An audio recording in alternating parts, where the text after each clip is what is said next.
All right, we made it. We are now live. Welcome to the stream. Welcome to Teaching Python. This is episode 71, and it's all about summer professional development this week. My name's Sean Tiber. I'm a coder that teaches. And my name's Kelly Schuster-Paredes, and I'm a teacher that codes. Well, Kelly, this week we're joined by the lovely and talented John Mikton, joining us from the Central Europe time zone. Where are you physically located today, John? I'm in the city of Luxembourg. Ah, very nice. Very nice. And kind of on the border with Germany, France, and Belgium. It's a crowded neighborhood, right? It's a small country. We have a population of 500,000 people, and the city has only 90,000 people.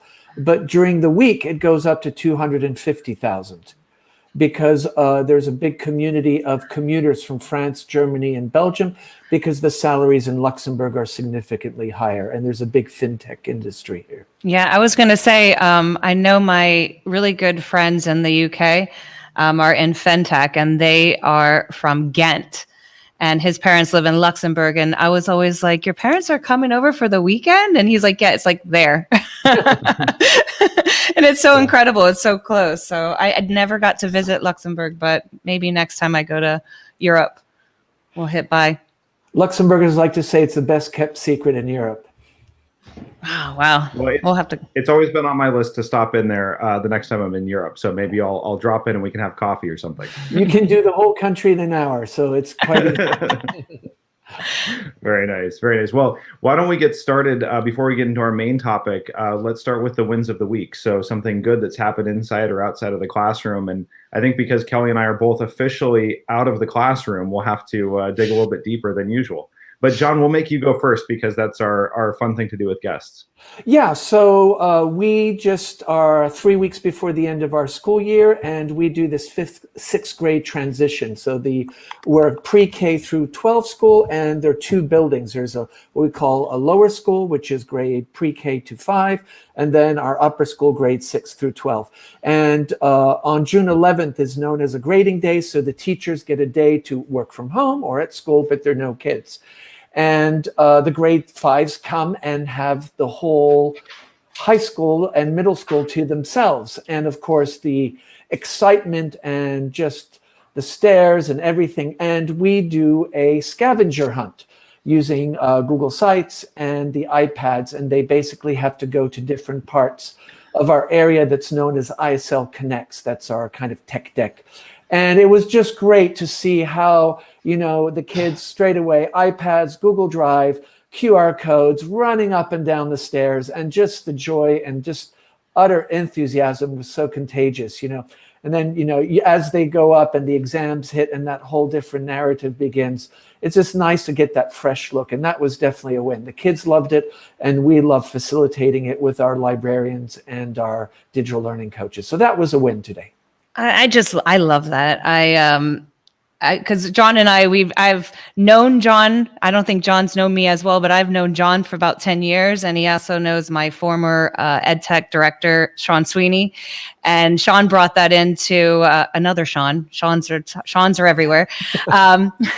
Sean brought that into our school in Lima, something similar. And I just think that's just an amazing opportunity for students. And they do get so excited, especially those 5th, 6th, and just get to that scavenger hunt. And I think she even brought it for us to do with our teachers too. So that's like a really cool opportunity for learning for everyone.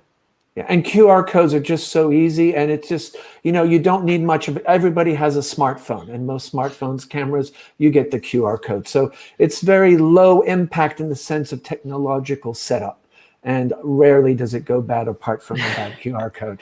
Knock on wood. That breakthrough really happened when Android and Apple started adding the QR code functionality right into their camera, because I remember trying to get people to scan a QR code, and your steps are okay. So you have to go to the app store and you have to download a QR scanner app, and then you have to put it on your phone, and then you have to trust that it's not going to steal all your personal information. And like now you can just say open your camera app, hold it up to the QR code, and that like little bit of friction that they've removed from the process has made all the difference in the world. Yeah, Absolutely. except for, funny story. My dad's like, these darn restaurants and the no menu. I just want a paper menu. I'm like, Dad, just use your phone. He's like, my phone's an old iPhone. It doesn't work. So he's trying to scan it with his phone and he never gets the menus to pop up. So I gotta get him a new phone. Yeah. Yeah, it's kind of amazing. There's definitely some possibility for the digital divide there too, right? Where people who can't afford a newer phone, they're running on the same one they've had for 4 or 5 years, are being excluded in subtle ways because they can't scan something as simple as a QR code and maybe don't have the time to go figure out what app they can get, or even if they can get an app for a phone that's that old. So it's a really interesting thing that you can see the digital divide right in front of us now. I think it's so underestimated, especially within many countries where the the age is kind of more on the high end. That is quite serious for a lot of adults, is that kind of disenfranchisement with the digital tools, and then suddenly not being able to have certain services. And example, as Kelly, you said, your dad in the restaurant, and there is that feeling of helplessness and frustration. And I think that's something that we, as the frictionless that you talked about, Sean, that's something I hope companies are really aware of. What can we do to help my 86-year-old mother, get onto WhatsApp seamlessly? Yeah, absolutely. So, Sean, Kelly, it's your turn. Go ahead. Oh my God. So I was really nervous about what wins I was going to have because, I was going to talk about how we're building out our outdoor kitchen and I'm using YouTube to learn how to pour concrete and set up that whole deal. But then this morning I had an absolute fantastic win. You know that moment, Sean, when I know something. It was kind of like that moment when I had the functions, and then when you were teaching functions, I was like, and I had like this face palm kind of excitement. Had the same thing happen this morning when I was on JetBrains Academy. I've been taking their course. There's like, I don't know how many more. Let me see how many more topics do I have? Like another 100 and something hours of code to do on this course. But I was learning about modules, and I was learning about the different imports of modules and everything, and I know how to use them. And I know how to teach them, I thought, but I came across the actual really in-depth explanation of what's the difference between importing a module, making your own module, importing a specific function within a module, and then the whole asterisk when I teach the kids, this means import everything. Well, it's actually called a wildcard import because you don't know what you're importing.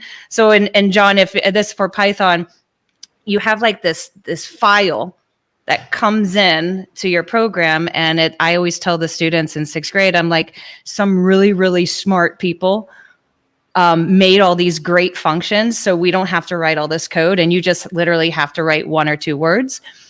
And then when I was reading this, I was like, wow, my mind was blown, and it was so exciting. And those endorphins, those things that that we all get when we code, that kind of keeps me motivated. And I got another 150 something hours with JetBrains and they just write great explanations. So I'm really excited about it. So it was a really good one.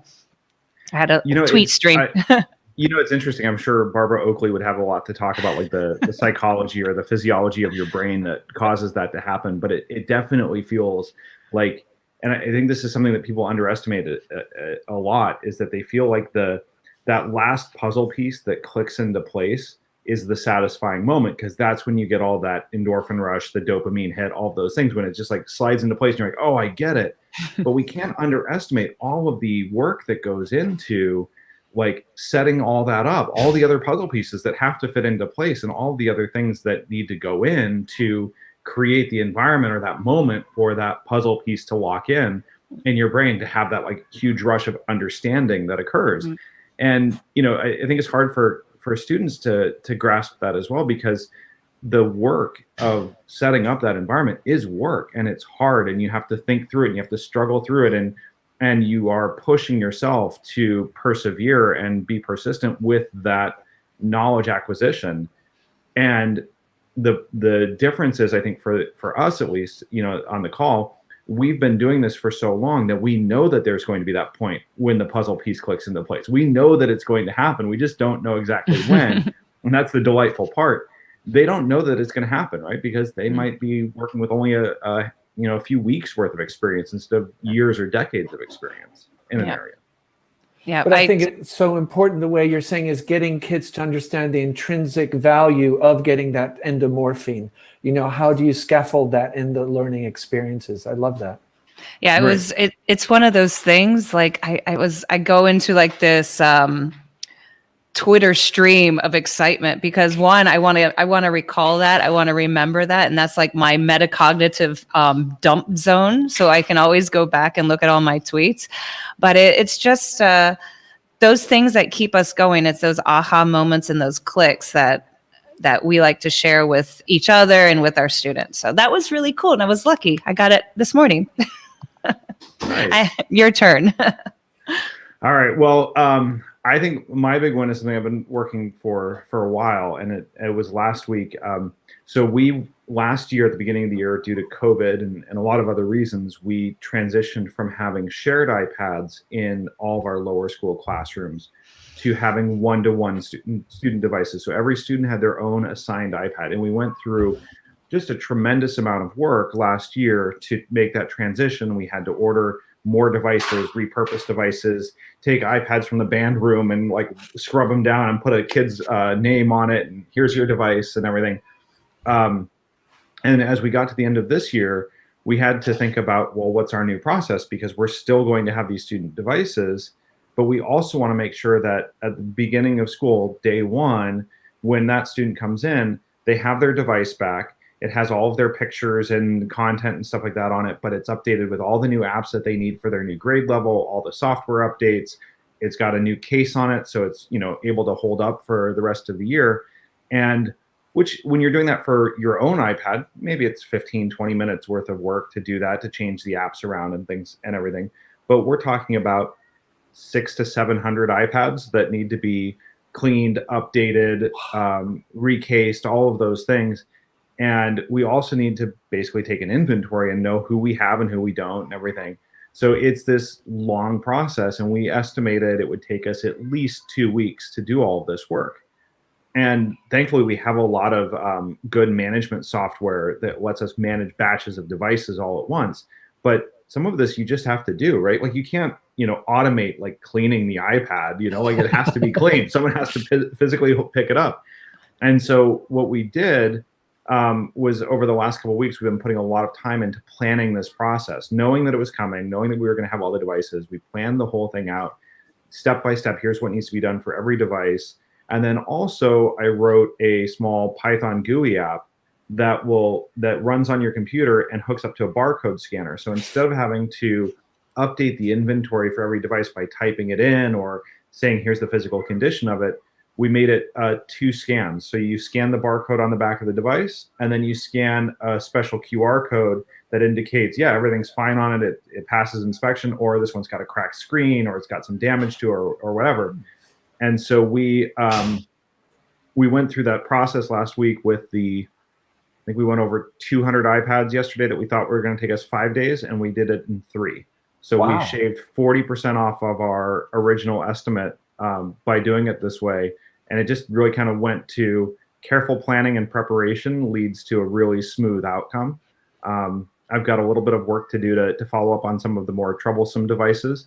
And we have some new devices coming in next week, but I'm really, really pleased with how well it worked to go through this process. And I think we're going to use it as a model for some of the other processes that we have across the school as well.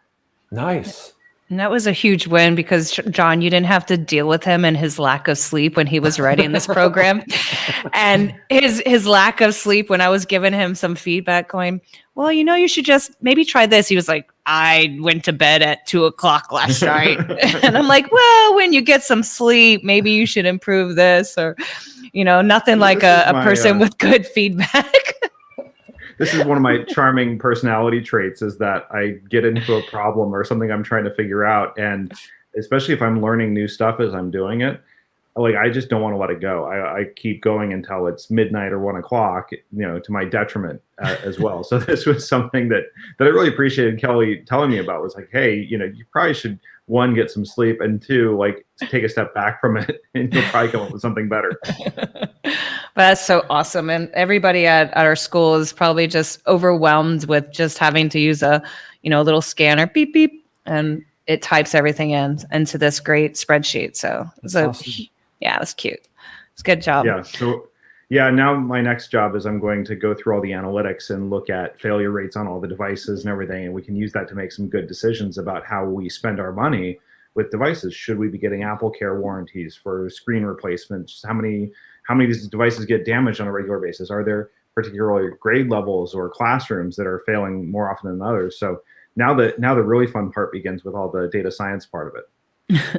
Do you use iPads at your school, John? We do for our pre-K through grade 2. Yeah. But we don't have a one-to-one. They decided not to do a one-to-one. What we noticed is a lot of our kids coming in have had maybe too much device time, especially the 3-year-olds and 4-year-olds coming in. Mm-hmm. And we're trying to gain some balance with that. And then we go one-to-one, grade 3, all the way up to grade 12. Very cool. Yeah. Go ahead. I was going to say, one of the things that I noticed that was really interesting was that the devices that were in the best shape and were in the best condition coming back were actually our pre-K and kindergarten devices. I think for that same reason, they're useful in specific settings and for specific purposes, but we try to be very mindful about how much we're using and what we're using them for.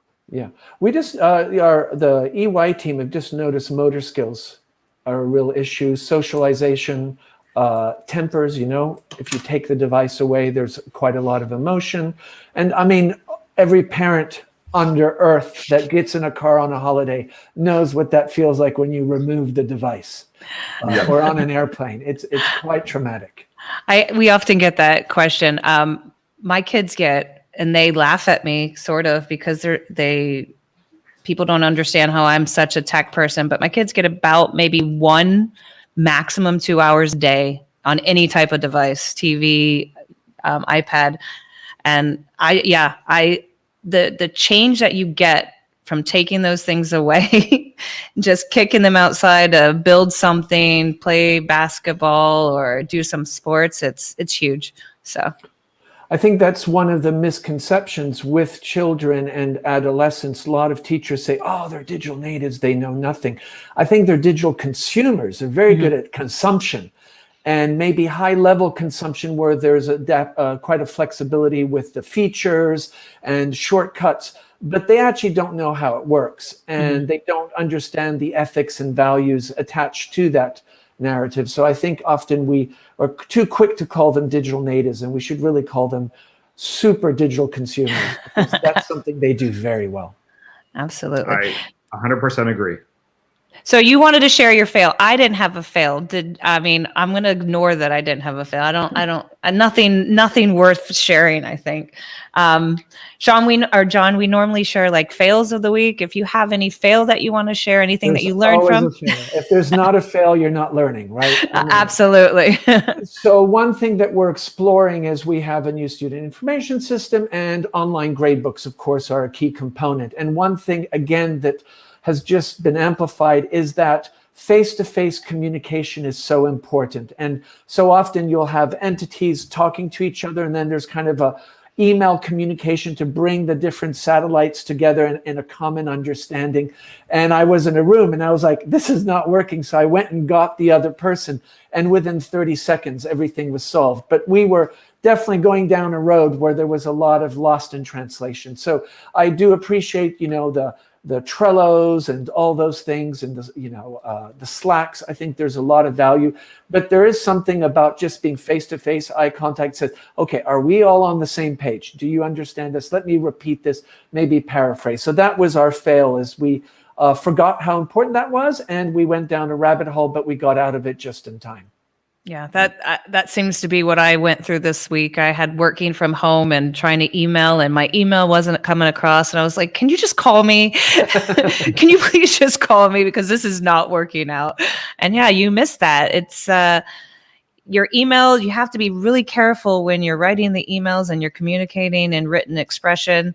And sometimes it just doesn't come across as clear as that phone call or that face-to-face conversation. 100%. I think that's why we like this live stream every once in a while. Yeah, you know, it's interesting. One of the classes that I think back to probably more frequently than anything else from my university days was organizational communications. And a lot of the work that we did was looking at communication matrices of different, different pros, cons, benefits, strengths of different communications mediums. And I happened to hit it at just the right time, which was right at the point where computers were powerful enough that we could have video streaming, right? So this is like the late 90s, early 2000s. And in research settings, you could just about get like a postage stamp sized video chat going. And so there was a lot of really interesting research being done about that and about how kind of this head and shoulders view that we have, although it's better and richer than maybe a telephone call, is still not as good, improvably not as good in a live setting, right? So the live setting, you get the body language, the richness, the stereoscopic view of what's going on, the ability to read more body language than just the head and shoulders.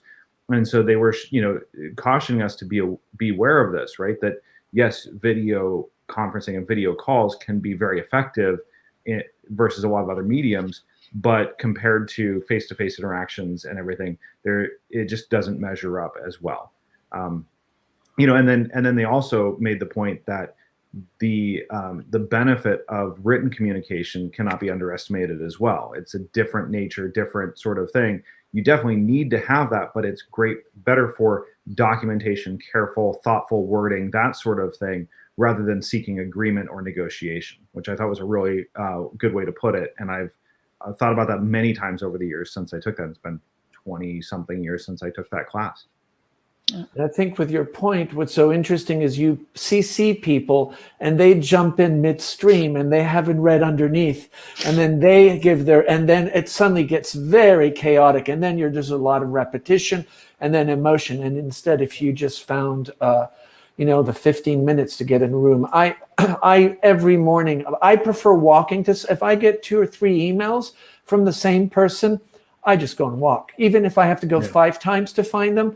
That time is not wasted, because when we do sit down within a minute, I think we can come to some consensus or at least some common understanding to move forward. So, yeah, I so agree with what you're saying, Sean. Yeah. So for me, my fail this week has been power problems, and I wish I could say it was like organizational power dynamics or anything. No, I'm literally electrical power problems. I have had my house is an older house, and it has this small meter box. And I have now, I think, killed 2 electrical meters because the connection in the meter box is bad. And in order to get it replaced, I have to get a permit pulled. I have to get someone to come out, an electrician that's qualified. FPL, my utility company, has to shut the power off to the house to do all of this work. And they thought they had it temporarily fixed until I could get the permitting process done. But as of last night, it's not fixed, and my power was failing, but only on half the house. So half the house, the power was fine. The other half, the power didn't work. And all my big appliances like air conditioning, which is kind of important in Florida in June, is not working. So I am I'm relocated. The question is your server up still? Because see, you know what, I think it's you that blew your own power. So John, his entire house is IoT, down to his talking connected washing machine, which I laughed at when he bought that 6 months ago. And I keep, bless his heart, on his wife, because his work wife makes fun of him all the time. And well, when it works, it's great. Excellent. Well, I'm going to skip my fail, like I said, because I am so excited to get talking about the learning opportunities. So I don't know, Sean, you want to introduce the topic, and then I can introduce John and John. Sure. That sounds great. So, at least here in the US and in the Northern Hemisphere, we have this wonderful thing of summer vacation. And I mean, I know when I was growing up, I had a lot of teachers that would do things like one went commercial fishing for 8 weeks and made almost as much money commercial fishing in 8 weeks as he did the rest of the year.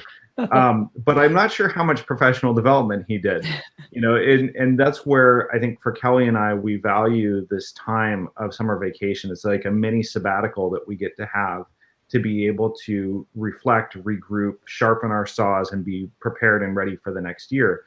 And one of the things that we tend to do a lot is bounce ideas off of each other. Like, oh, have you seen this course? Or what projects are you working on over this summer? Or what do you think we should do next? Or what does next year look like? So we ask a lot of questions of each other and also share a lot with each other.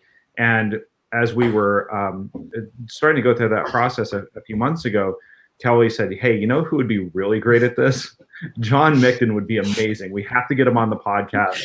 He would be such a wonderful resource for everyone to learn about, a whole variety of topics over the summer and put quite a few things that are valuable and worth the time on their list of things to learn this summer. So I hope that's enough of a setup, but that's the way Kelly and I view it, is summer is an opportunity to reflect and regroup and refresh ourselves for the coming school year.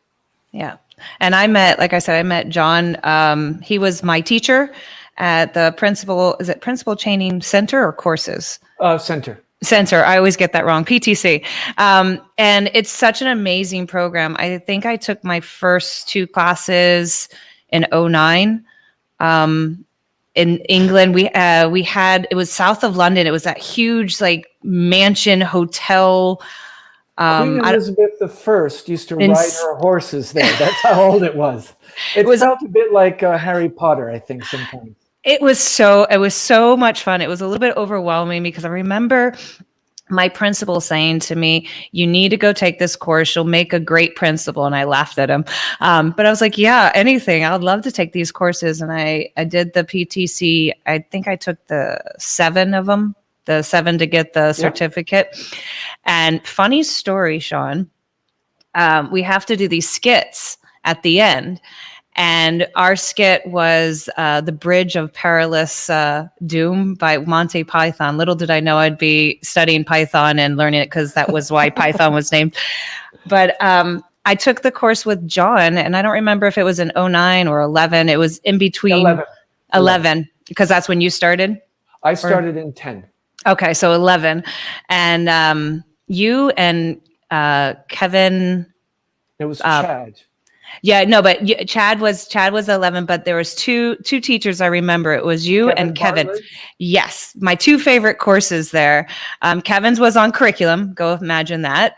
And John's was on ed tech and using technology in the classroom. And I just love that course. And John started that Facebook group for us. And I have been learning vicariously through him and all the other educators around the world since then. So that's John. Thank you.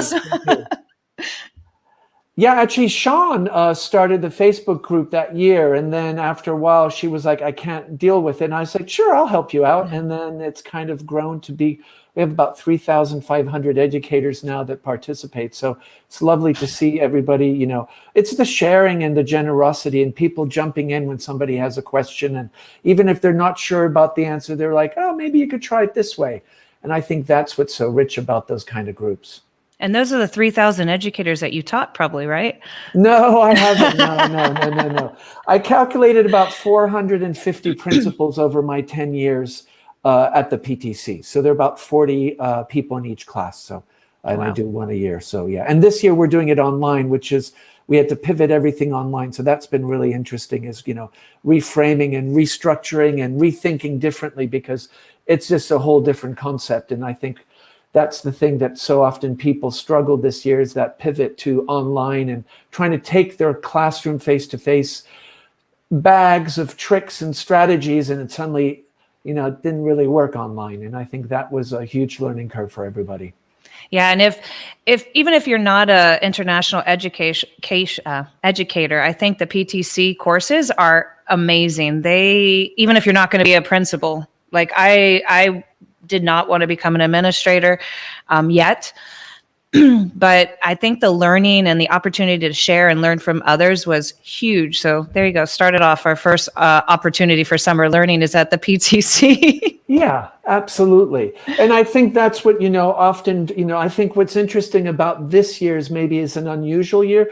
A lot of people are mentally tired and well-being has taken a real toll. And it'll be interesting to see how many educators might consider doing things that are maybe not directly to their craft, but more re-energizing, maybe even just being disconnected a bit and getting that new blood in, or whatever you want to call it. But I definitely get a sense from my colleagues, everybody really feels they've been very busy, and that pivot to digital learning, there was a high learning curve, a lot of new tools.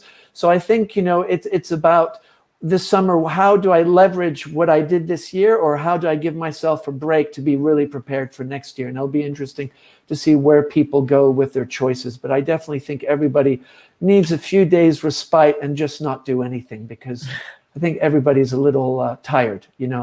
The surge capacity took a toll.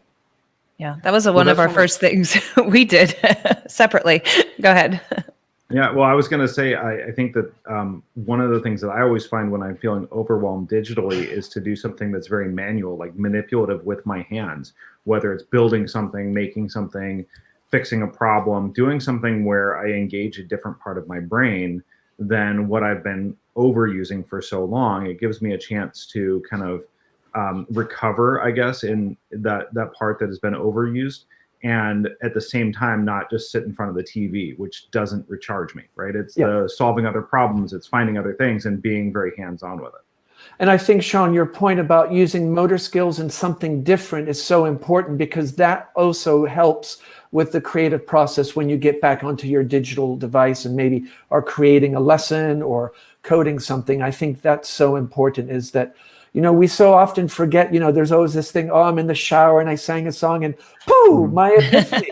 But that's very underrated, just going for a walk, maybe something comes up and you kind of unpack and meditate and go through some things. And I think that so often is underestimated. And I love the way you say, something hands-on, plant a tomato, or, fix a gutter, or whatever it might be. And I think that change and cognitive approach really, I think, is a great way to help that process. Yeah, we learned it was a diffuse mode with Barbara Oakley, and the opportunity for that brain to reorganize your thoughts and reorganize your learning is when you're switched off and you're doing something completely different. Go ahead, Sean. Yeah. For me, it was kind of ironic. It was actually just cleaning the iPads. That repetitive motion of popping iPads out of their case, and what I tended to do is break each part of the process down into one step. So I would take the 30 iPads out of their cases, right? And that repetitive motion of popping it out and setting it down, popping it out, setting it down over and over and over again allowed my brain to go into this kind of like freewheel sort of mode, right? Where it's just kind of coasting along. And I'm doing this repetitive motion over and over again. And I started to think about other things. My mind started to wander and drift in the best possible way. And I'm still being productive. I'm still getting things done. And I'm not trying to push myself into a specific train of thought or specific area of thought as I'm doing this work. It's almost a kind of mindfulness, in the sense that it's so repetitive, you're no more thinking about it, and then that releases you to do other things. So maybe that's a new type of mindfulness, is cleaning iPad screens in school. Yes. or knitting. I mean, I think knitting is the classic example of people have discovered this for hundreds of years, and it's amazing for that. Yeah, absolutely. Yeah, I went camping last week, and I was trying to climb up to the top of the mountains in the Blue Ridge Parkway, holding my phone up, going, I know there's a signal somewhere. I had to force myself away from my phone, but we digress. You want to start this in like a top 10, top 20 kind of manner, Sean? Sure. So the first thing that's on my list, I'm going to continue the theme of iPads, is I have a number of webinars that are backlogged for me from the Jamf group, the company that makes our iPad management software. They have a ton of different webinars that are out there about existing features on iPads, things that are specific to management, some things that are specific to education. And then, of course, the other thing that always happens every summer is that Apple releases their new iPad software updates. So I'm going to be spending some time learning about what's coming next and what new features we'll have and be able to leverage. So a lot of my professional development is going to be kind of maintaining the knowledge base of managing these iPads and hopefully coming up with some new tricks to continue to optimize and make things run smoothly. Very cool. Well, my first one is the conference I'm starting tomorrow, which is huge, and it's online. That's the best thing about having these virtual conferences. You can join up sometimes to like the last minute. And it's the Learning Ideas Conference. And funny story, as I was looking over this is a conference for researchers, practitioners from everyone from around the world. And it's about using technology to improve education and education in the workplace. And as I'm looking through this keynote, I'm super excited about the keynote. I have to read this keynote thing. And hold on. One of the keynotes is the Director of Innovation for the Department of Defense. And this is the person that has deployed over 80 games and simulations into the DAU's curriculum about focusing on how people learn and how to position learning opportunities. As I'm reading this, I'm like, that name is super familiar. And I'm just like Googling and looking on LinkedIn. I went to school with her. I've known her all my life. I went to confirmation in church, and she texted me last night. She's like, is this Kelly from Sebastian? I'm like, yes. Oh my gosh. I've been looking forward to this keynote talk from you. So I'm really excited about this conference. It's going to be incredible. They've got Agile Learning. They've got AI. It's all about a lot of the research that people have done in their workplace and in their schools in the higher education, and just from everything you can imagine, wearable enhanced learning trends, museums as catalysts for digital learning, artificial intelligence reaching the end of the rainbow. I mean, it's going to be 5 days of intense talks and conferences, which I might have to hopefully get on video afterwards. So, because you can't catch it all. And those are great provocations. That's what's so rich is this, you're like, oh my God. And then that provocation kind of kicks off this series of reflections and like, oh, what about if I did that? That sounds fantastic. Yeah. We'll share that. I'll share that in our notes. So, but it's learning conference, Learning Ideas Conference. So you can Google it. So do you have your first one, John? Yeah, well, it's kind of, when I teach in the summers and I do this online, this course called the PTC Technology and Leadership. So for me, the beginning of the summer is really my PD because I go and reread all the articles. I put new articles. I'm looking at new trends. So by having to teach, it really forces me to go out there and start to hunt and peck and say, what are the things that are provocative? What are the things that enhance or maybe even tweak what we've always done? And I try to redo it every year. And so this year, it's been a lot of podcasts because I've found that podcasts are a great way when I work out, when I'm commuting. I just get a lot of ideas. And then based on that, I write notes or things like that. So a lot of these next few weeks before the course starts is me just rereading articles, looking for articles. I've been spending a lot of time with Knowledge Works. They have a whole new leadership synopsis coming out. And so that's kind of my professional development, is having to teach it to other people forces me to make sure what I'm delivering is authentic, purposeful, meaningful, and that it's current. And so, and in this day and age, nothing stays current more than a nanosecond. So it's always very invigorating to have to keep, digging back and rechecking things. So that's what I'm doing right now, is a lot of podcasts, articles, and webinars, and just kind of curating them for the course. Very cool. Yeah, I'm. That's why I feel about Python. I'm constantly trying to relearn it for teaching, so I can remember what I'm going to teach and for the 12th time. Well, I think that's a really good point. I mean, it kind of leads into my next one too. Is that I feel very goal driven when it comes to my professional development. Like I have to have some sort of bigger goal out there, whether it's to teach it to someone else or some sort of deliverable that needs to happen. And for my next one, it's really about our classroom setup and thinking about the way that we design it, we lay it out. We went through, as you can imagine, a pretty big change in our classroom style and philosophy due to COVID, because our priority went from creating a innovative space to learning to creating a safe space for kids to be in the same physical location together without being without spreading. So one of the things that we're anticipating, thankfully, our numbers here in Florida are coming down. I think we're back to the point where we were back in March of 2020, finally, thanks to a lot of good vaccine work. And so we're anticipating that we're either going to have some sort of physical distancing and separation in the classroom, or we'll hopefully be able to get back to relatively few restrictions on what we have in place in the classroom. And so this presents a really nice opportunity to rethink the way that we lay out our classroom. And I think Kelly and I rethink our classroom at least a couple times a year, a couple times a day. We're constantly moving things around and adjusting based on the needs of the moment, but also the needs of the class and as we evolve and change our teaching style. So what I'm working on this summer is looking at innovation spaces again, and taking another look at them through the lens of education and a post-COVID sort of teaching world.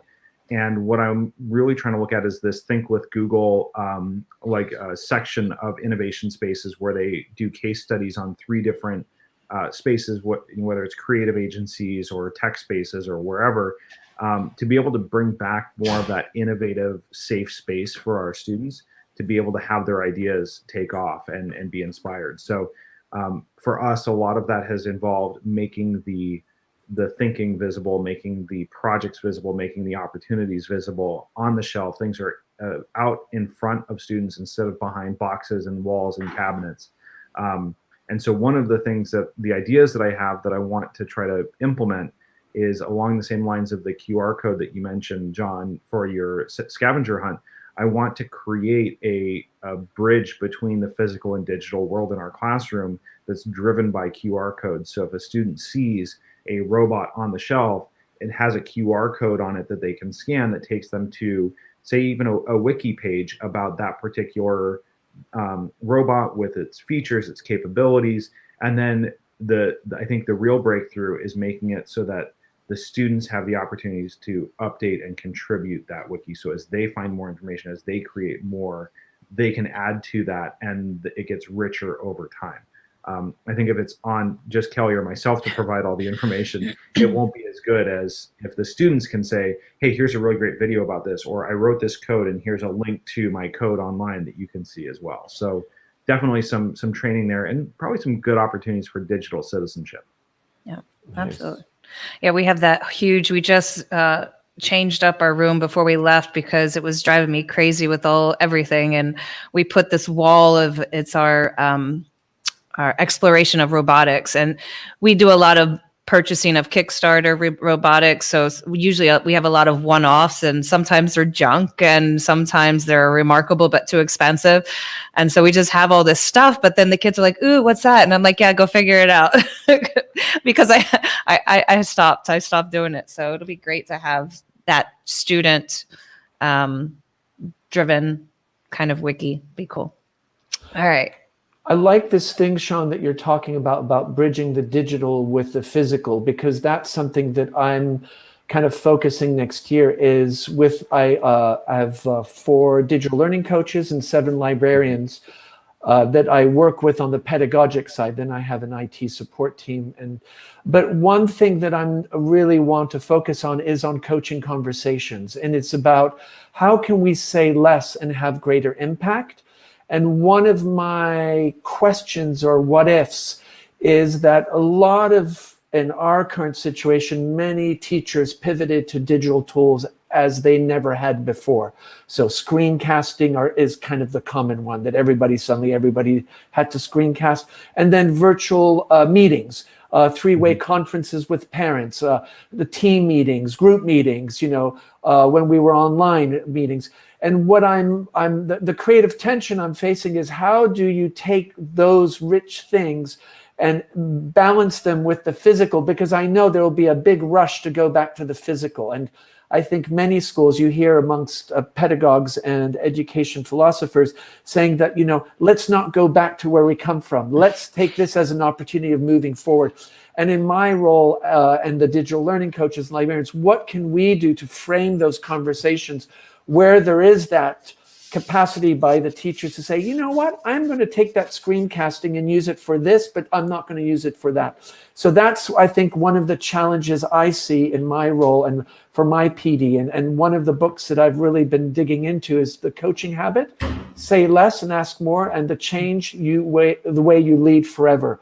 It's Michael Bungay Stainer. It's really geared towards businesses, but it's set up in such a way, there are these like 2 or 3 sentences that you can use as stems. And that's, kind of where I'm going to be focusing with the team, is what can we do in those conversations to engage, to get an intrinsic motivation by the teacher to say, wow, I have all these tools that I never used, that I used in online. Now I'm face-to-face. How do I balance both, as you were describing with your QR code and the kid going up to see what that is? So that will be interesting. I think that marriage between the two is so much more important now. And how do we not lose the gains? I love that. I just, you have to keep us posted on that. I think we could definitely come back on a podcast with that. Sean and I constantly are looking across the plexiglass during our meetings going, no, we're not going back to normal. Well, stop saying that. You don't need to print out the 500 worksheets. You got rid of them for a year and a half. Let's go forward. We have that momentum. I think tech coaches and computer science people who are in the fields that we are constantly wanting to keep pushing that educational paradigm of where can we go to move, Will Richardson style, move it forward, disrupt that education. And I think that's one of a huge conversations that everyone should be having this summer, for sure. Yeah, and I think the key part of that is I think there's a lot of really, really good insights that we can apply from the business world. I mean, I don't want to be that guy that's like, education is a business, but if you apply the business model to it, there are some interesting things that come out. One of the CEOs that I worked for, not that I knew him personally because it was a giant company, but the CEO said the only thing that the customer sees is execution, right? They don't see all of our planning. They don't see all of our meetings. They don't see all the stuff that happens behind the scenes. What they see is how we execute, how we deliver to them. And what's happening with the education world, and one of the things that was striking to me being an outsider coming in as a teacher, is how much time is consumed on all the things that the students never see and the parents never see, and the ways that they don't experience that. And if you think about it, what we really deliver as teachers, as educators and administrators, is that learning experience for the student. And everything that we're doing that doesn't contribute positively to that, or doesn't make that learning experience more impactful, more effective, more rich and meaningful for them, is wasted effort. So why wouldn't we take another look at this whole environment that we have that's been, this opportunity that's been created by COVID, to say, can we take these tools that we've now come up to speed on really fast and apply them in such a way that that learning experience gets better, and we can do that more efficiently by reducing the amount of behind the scenes work that happens? Like, why do we all need to walk over to a classroom to get together if all we're doing is sharing information, right? If we're just disseminating information, that doesn't seem like a good use of time. But if we're having a conversation, we're having a discussion, we're coming to consensus, then yes, let's all walk over there and let's be in the room together and achieve that consensus together. So it's going to be about applying the right tools for the job, applying the right mediums, all of those things. And we're going to navigate that together over the next couple of years as we, reemerge from this quarantine and this strange situation of the pandemic. Yeah, absolutely. Okay. I'll share. Or should I share my second? You want to add to that, John? No, I just so agree with what you're saying, Sean, is this idea of why do we sit in a faculty meeting and look at a PowerPoint that could be sent as a PDF, or make a screencast of it? I'll watch Right. it in the evening, you know, and those didactic conversations, those rich conversations, you know, I think that's what we get. I call it organizational shrapnel. It's all that stuff that flies around and, you know, wounds you. And you're like, really? I just want to focus on the learning here and the student voice. So I absolutely, that echoed so strongly with what I believe too. Excellent. So my second, speaking of downtime and everything, that going back to it, I took this course. I don't know if you've taken it. It's called the Science of Wellbeing. I love Coursera, and I love Coursera free courses. Laurie Santos does this. She's a doctor from Yale. And it's such a fun course. It talks about what really makes us happy, what gratitude, what meditation, and how do we savor the moments. Things like the learning opportunities where I get these ahas, like really savor those. So then the times when I'm banging my head and wanting to throw the laptop out the window because I can't solve a problem, I think back to the times when I do, or the things that really make me happy, and it kind of keeps you going. And that's one of the courses I took last year, after last summer, after the COVID, because I was just really, had to find something. And I think people, if you're still struggling, this is just a really nice, easy course, a lot of things to think about of what really makes us happy and thankful for things. So that was a good one. I think what you were saying about being present is so important. I'm in an improv troupe, and the key to improvisation is three things. One is being in the moment, only in that moment. The other one is complete acceptance. So whatever people throw at you, you go with it. And the third is trust. That you trust, you just have to trust yourself and go with it. And I think what you were saying, Kelly, in that wellness is that so often we don't live in the present, you know. Worrying about the future or worrying about the past, I think often just brings anxiety and uncertainty. The past is the regrets, you know, oh, I should have done it. And the future is like, oh my God, what if, or I'm not, you know. So I think there's some value in just finding moments for the present, as you were saying in that course. And I definitely echo that. Being in the present is hard, very hard. But once you're there and you can find that, I think it really is helpful. And I think people have a hard time differentiating between worrying about the future and planning for it. Like the only difference between the two is planning is something you can do about the future. Worrying is vague and unspecified. There's nothing you can do about the future if you're just worrying about it. But planning is making actions and steps in the present that set you up for the future. And I think that it's kind of amazing how many people miss that, right? They just don't see the difference between the two, or they have trouble being reflective enough to recognize the difference and recognize the state that they're in to be able to differentiate and distinguish between the two. And I think what you're saying, Sean, is that if you're planning, it's not uncertain because you actually have some concrete steps. You don't know how it's going to work out, but you kind of have made some plans and their structures. When you worry, you're dealing with uncertainty. And one thing that we know, uncertainty we don't do well with, and we need to have certainty. So we construct a fear or a hesitation to kind of calm us down, but it actually backfires. Well, what you're saying is if you're organized and purposeful, I think that gives a much more positive energy to looking ahead. Mm-hmm. Agreed. All right, so John, do you have another one you want to share? I've got one here that's actually kind of a bundle of things that I'm going to share about coding. So, on coding, my connection with coding is that I'm part of an organization called Lux Tech School, and it's a nonprofit, and we take kids 11 to 18 that have no coding experience, and we teach them how to make apps. And we have a hackathon July 3rd and 4th, Independence Day in the United States, and they are going to create an app to help senior citizens navigate the financial world. And so that is kind of my experience of coding. But what I have really been impressed by is how much is out there for novices, complete novices. And so often I'm intimidated. I see teaching Python and I'm like, oh my God, what am I getting into here? I know nothing about Python. But I do understand the value of learning, and that you can learn from scratch. And, if it's broken down and scaffolded and put in bite size, and there's some, you can kind of make that intrinsic motivation.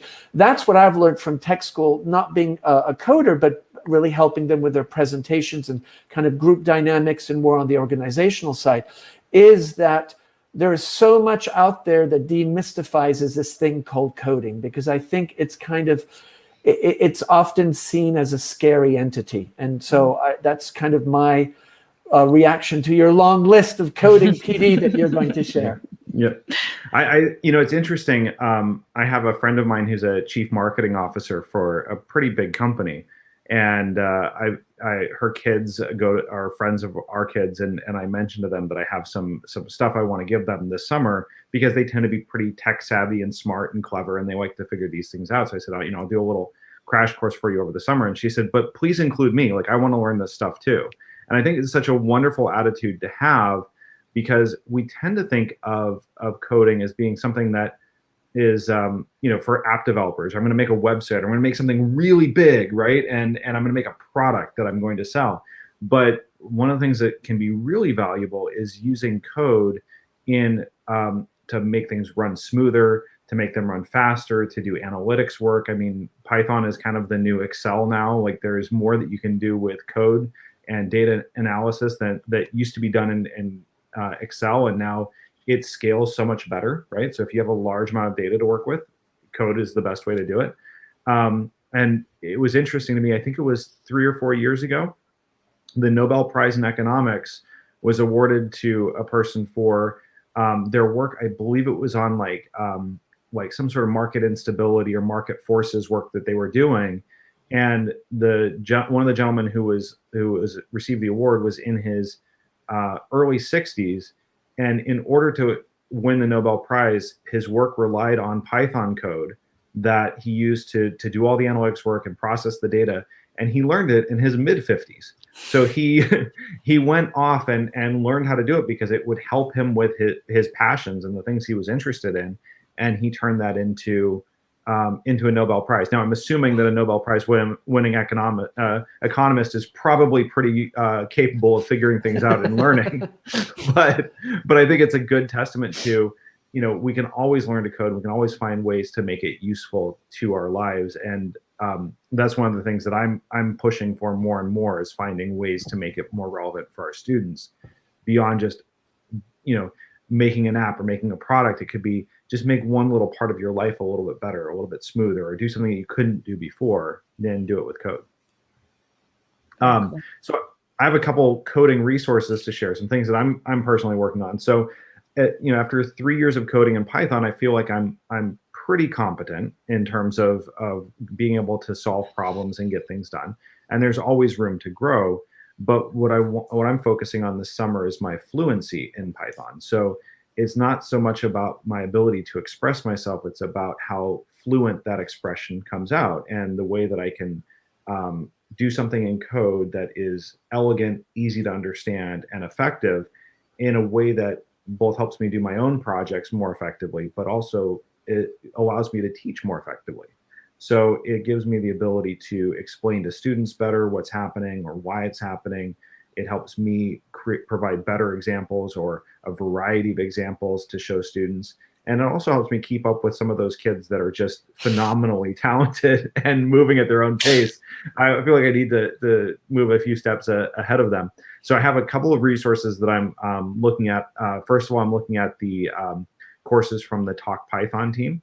So they have a wonderful set of video courses, and Michael Kennedy from that program has done a really great job of creating clear and easy to understand video courses with screencasts. And I'm learning a lot about how he teaches from that too. So for my own purposes, it's pretty useful. So I'm going to be looking at some courses there around advanced, APIs and asynchronous and things like that. So some advanced topics. I'm also reading a book called Fluent Python, which is really, really great about how to, express things and do things in a better way, right? And it explains why it's better. It's not just like, oh, this is better and you should all do it this way. It explains, here's the thought process, here's why it works better in these cases, here's some situations where it wouldn't work as well.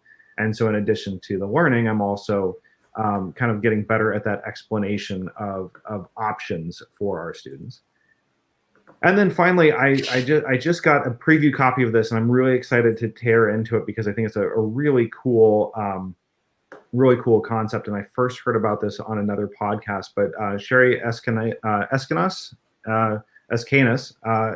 has reached out to me, and she has her new book out called A Day in Code Python. And it's she sent me the PDF version of it. It's really cute. Like, let me see if I can I don't know if I'll get in trouble with Sherry, but let me share my screen here for 1 second and just show you this PDF, because it's really cool. She wrote one in for Java or JavaScript as well. It's pretty cute. It's a really cute book. I saw it too. Won't let me do my screen sharing. Oh, well. But the idea is that it's like a storybook. And so you go through the story of a day at coding, and it helps you learn about Python, but it also gives you really great examples of how people are using Python. So it's like practical examples, hands-on examples, very accessible for younger students and people who are just beginning. And I really like how this was set up, because so often we like to dive right into the code instead of thinking about, like, well, why are we actually coding this, or what do people who write code for a living do with their code? And this is a really clever and interesting way of sharing that. So I'll post a link to it on the show notes. Yeah, it's not out in hard copy yet, or it's on Amazon. John, you might like that. It's two kids at the beach, and they want to solve some problems about, what to eat, what's a video game to play. And she walks through from the very start of basic Python with problem setups. It's a really cute idea. The graphics are definitely focused for younger. And I was telling you before the show about some 4th or 5th graders who are coding. I could definitely see this happening. The language does get more higher up than a 4th grader, maybe. But I think my son could read it. But it's really cute. I saw that book too. It was awesome. It was a good find. You had a wealth of knowledge there, Sean. I got lost. Yeah, I had to pack it all into one thing. This is all about my coding professional development. Oh my goodness. Well, if we're going to stay on that theme, I have to say that the JetBrains Academy, when we talked with PyCharm, they talked about the academy, and I got into it. I found the post in Reddit. It was in June, where you had a 30-day challenge. You get some free access to the academy. And I started doing that. My trial ended, and I was on a really cool study plan. So I went back and I went to one of the beta study plans. Right now I'm doing web scrapers and using the natural language processing. What I like about the JetBrains Academy is it goes through the basics and you can test out. And so far I've tested out of about 29 topics. But I went back and read the theory. Like, I knew how to import modules, but going back and reading the theory helped me learn those little aha moments this morning. And it's great. You can do a problem a day, and they're simple problems based on the stuff that you've tested out. And I'm starting to get into, I've done declaring arguments, for loops, dictionary methods. I did dictionary comprehensions today. When you're talking about readable code, everyone are on the JetBrains. It says that dictionary comprehensions can be useful. And they kind of, John, what they do is they smush about 10 lines of code into one. For me, comprehensions are really difficult as a newbie to try to figure out what's going on, but you see them a lot more. So kind of being able to say to students, this is a list comprehension or a dictionary comprehension. It looks this way if you're thinking it out sequentially in your head, but you can also write it this way, what Sean does. Sean's like, I solved the problem in 2 lines of code. And I'm like, well, I solved it in 12 lines of code. So it's pretty cool. That's the one of my focuses. And then I found this and I applied for it. We'll cross our fingers and see if AWS wants me. But AWS is offering scholarship right now to the teamed up with Udacity. It's an AWS machine learning scholarship program. It's a 3.5-month course where you're going to learn the fundamentals of advanced machine learning with computer vision, reinforcement learning, generative AI. It's going to teach you how to learn, build, and train. These are things that are like, I can hang with Sean when he's talking about it. I kind of can understand when the students come and talk to him about it, but it's one of those topics that it's like mind-blowing. AI and machine learning, and I don't understand how this code really works, but I can copy it and read it. So I'm hoping that maybe they'll pick me for the scholarship. It's pretty cool. I registered, but it's out there. You have an opportunity to register until June something, and it starts, I think, at the end of June or beginning of July. So we'll see. So those are my 2 Python, I think. Let me see if I have anything else from Python. No, that's it. That's my only Python things I'm doing. Well, I know we've kind of gone a little bit longer than expected, and that's a good thing in this case, because we've shared a lot of really great stuff. And John, I really appreciate the resources that you've shared with us, because I know I've got several of them that I'm going to go get on right away. But I wanted to see if you had any final thoughts, anything else to share, or guidance for people, advice in your coaching role for someone who's trying to think about summer development and what they should be thinking about, or how they should be thinking about summer development as they go forward. I think what's really important is to understand what kind of learner you are, and also be realistic about time. If you're a parent, you have children, you're going on holiday, and is not to get over ambitious, because the intentions often are like, I'm going to do all these, and you go and buy all these books. I think it's just understanding what can you actually fit in.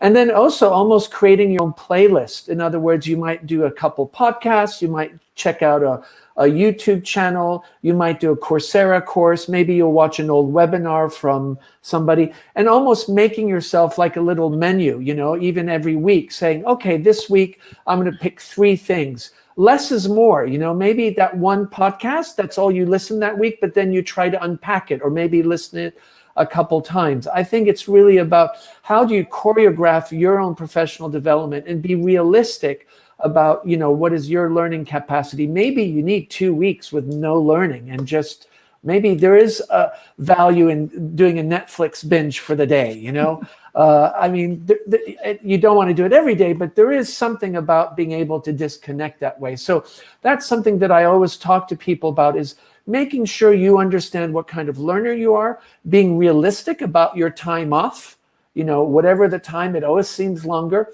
And then also make sure that you pace yourself. Maybe before your kids get up, you do something, or do it at times that it doesn't impact, where you're not stressed out when somebody else is coming into your space as you're trying to learn. So I think it's almost like creating a playlist, a little package, and even be explicit. Put it in your calendar, make a reminder. Today's the podcast day.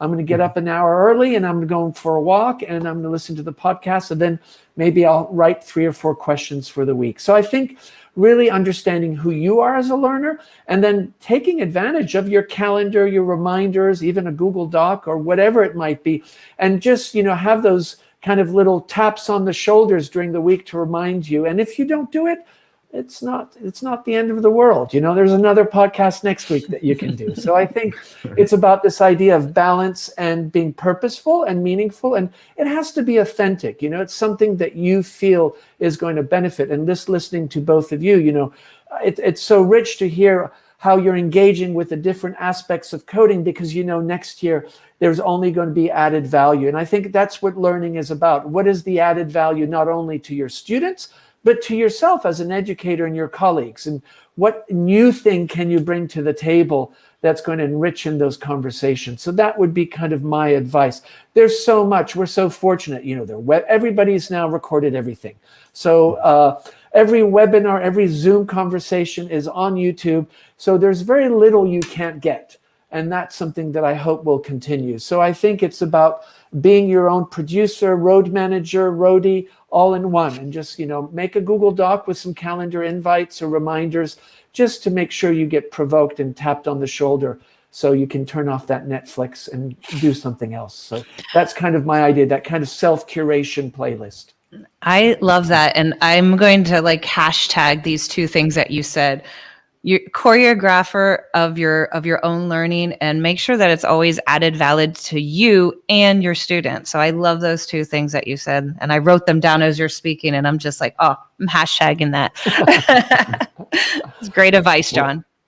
I really resonated with the, being realistic about your expectations too. So one of the things that I notice about myself is that when I have too many things to do, I tend to bounce between everything, right? And then I'm, doing a little bit here, a little bit there, and nothing really meaningful occurs. So what I also implement for myself is the rule of one meaningful thing per day, right? Accomplish one meaningful thing per day, whether that's publishing the podcast or updating some piece of software that I've been working on for a while, but really focusing on that follow through and finishing one meaningful thing per day helps to keep my momentum up. And then the other thing I was going to add too, and I've done this more recently now that things are starting to open back up again, but it's okay to go old school in a digital world, right? Go to the library and browse the aisles and find a book, like those things with covers and paper, and they're not connected. They don't go down when the power goes out, right? Go grab a book off the shelf, find something that you're interested in, and spend half an hour in the library just reading and finding some quiet time, and go old school on it, because it will help with reducing distractions and eliminating the noise and producing more signal. I think that's the one thing about reading on devices, be it the iPad, the computer, it's the notifications, and just, understanding that those always get in the way. And even when I read my newspaper on the phone, I'm terrible, off to Facebook, Twitter, LinkedIn, whatever it might be. And I so agree with you, is just that the books have no notifications. So that's good. You can be focused on it. I have a new product that Sean, just speaking of the no notifications, I had the Remarkable 2, a little bit costly, but we are trialing out. Sean put all the books on there. It's just black and it's gray. There's no internet connection. I can write on it, because I'm a book person. I'm a paper person. I have everything written down, but the Remarkable 2, it's a pretty cool product. Nice. Yeah, so it's a really, really big Kindle with a pen that you can write on it.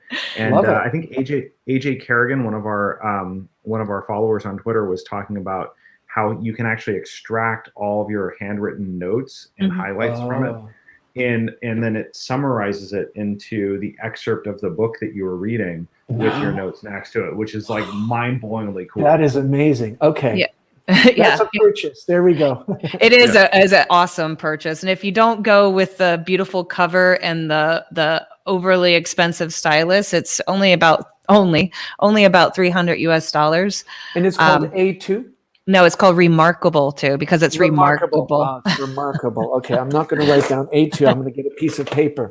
Great. Okay. Excellent. Well, I have so many more things to share, so I guess we'll just have to put a whole bunch of things out there and let everybody else choreograph their own learning, for whatever fits their needs. And I think Sean's going to be doing a huge write-up on this one. Yeah, I think we're going to have a lot to share, but as people have more to share, if they have more thoughts for us, resources that you found, please share those with us on Twitter. John, where's the best place for people to find you online? Is it at Twitter, at J Mikton, and there's a Facebook group. It's a horrendous title, but I'm sure you'll put it in the show notes. And LinkedIn, those are places that I'm really active, but definitely on Twitter, at J Mikton. And looking forward to a lot of more conversations with everybody. Very nice. cool. Well, you can find Kelly at Kelly Perret on Twitter. I'm at SM Tiber. You can always tweet to the show at Teaching Python. Our website is teachingpython.fm. We have a contact form there that you can share with us. We've gotten some really great comments and thoughts from everyone online over the last few months about things that they're working on for this summer, things that they're learning about. We have, I believe it was someone even reached out to us on Instagram for the first time the other day, talking about learning resources for the summer. So we are available. If you can find us, we're listening, and we will respond to you as soon as possible. I think that's it for announcements this week. Wanted to just say thank you, John, for joining us. It was really wonderful. We'll definitely have to have you back to talk about other topics in professional development, learning, pedagogy, pretty much anything you want to chat with us about, we'll do it. So, Kelly, well, it's been a real privilege and honor. Thank you so much for inviting me. And it's just been a great conversation, and really look forward to hearing the audience's reactions and also resources that they are going to, of course, share out.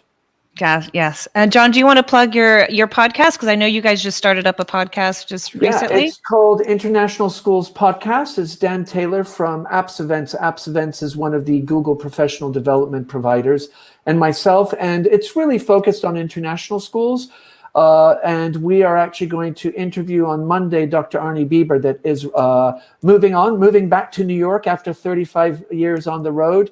And he did some pretty amazing things with his school. They're very likely considered the most innovative international school. And we're going to kind of find out how he overcame all the challenges and why might people be hesitant to be innovative. And so International Schools Podcast. Excellent. I have nothing else to share. Actually, that's not true. I have tons of things to share, but I don't want to keep everybody here on a Sunday morning. Got to go build a outdoor kitchen. All right. Sounds good. Well, then we'll wrap it up here. So for Teaching Python, this is Sean. And this is Kelly signing off.